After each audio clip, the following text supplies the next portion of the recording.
Бях забравил какво е да си човек, да чуваш топтенето на сърцето си, да усещаш вятъра в косите си, да можеш да тичаш, да хванеш някого за ръка, да го прегърнеш. Това е велико щастие, особено когато си го имал и си го изгубил, а след това си се преборил, за да го имаш отново. До неотдавна бях плашил. Животът ми протичаше монотонно и скучно. През пролетта, лятото и есента ме поставяха в градината, на полето и в лозото. От мен се очакваше да пропърждам птиците и гризачите, за да се запази реколтата. Върших работата си с неохота и дори с досада. Но все пак се справях. Най-тежки за мен бяха зимите, когато ставах непотребен и просто ме захвърляха под навеса. И тази пролет започна както другите, когато черешите в градината започнаха да поруменяват, дойдоха децата и ме изнесоха на двора. Изтупаха праха, поправиха дрехите ми, сложиха ми нова шапка и ме занесоха в градината.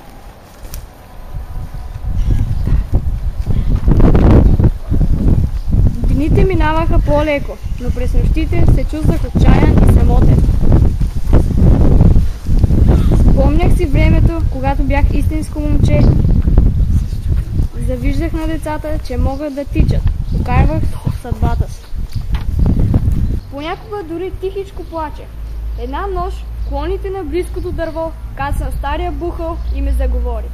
Изненадах се, че някой проявява интерес към мен. Разказах му своята история и очаквах да ме съжали.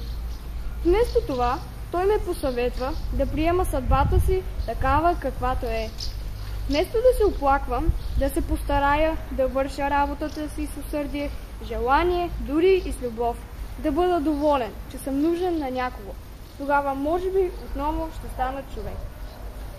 Не повярвах напълно на мъдрата птица, но все пак надеждата ме караше да правя всичко по силите си, за да запазя плодовете от птиците.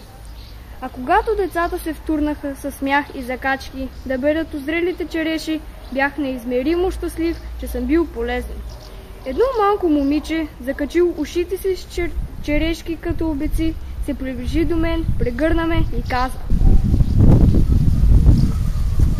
Благодаря ти, Плашил, че запази плодовете за нас. Обичам ти! И чудото стана. Усетих как бие сърцето ми. За пръв път от толкова години.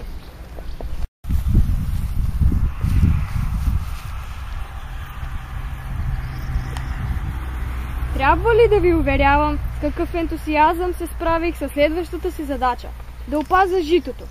Когато златните зърна поеха към хамбарите и видях задоволството на стопаните, усетих вятъра в лицето си, отново имах лице. Наистина се превръщах отново в човек. Много съжалявах, че нямам истински ръце и крака, когато трябваше да пазя гроздето. Рояци птици налитаха да кълват кихлибарените зърна, а аз не можех да помръдна от мястото си. Добре, че вятърът, мой стар приятел, ми помагаше. Подигаше сламените ми ръце и ги размахваше. Въртеше ме около пората ми. Заедно се справихме. Когато гроздоберът приключи, стопанинът на лозето каза: Да благодарим на нашия помощник Плашил. Добра работа свърши тази година. Тогава почувствах ръцете и краката си, направих крачка напред, после още една. Разтворих ръце, готов да прегърна от благодарност целия свят. Айде, Гошен! Аре бе, Гошен! Ай, ти човек, как сте? Абе, Тошка, лайте! Чакай.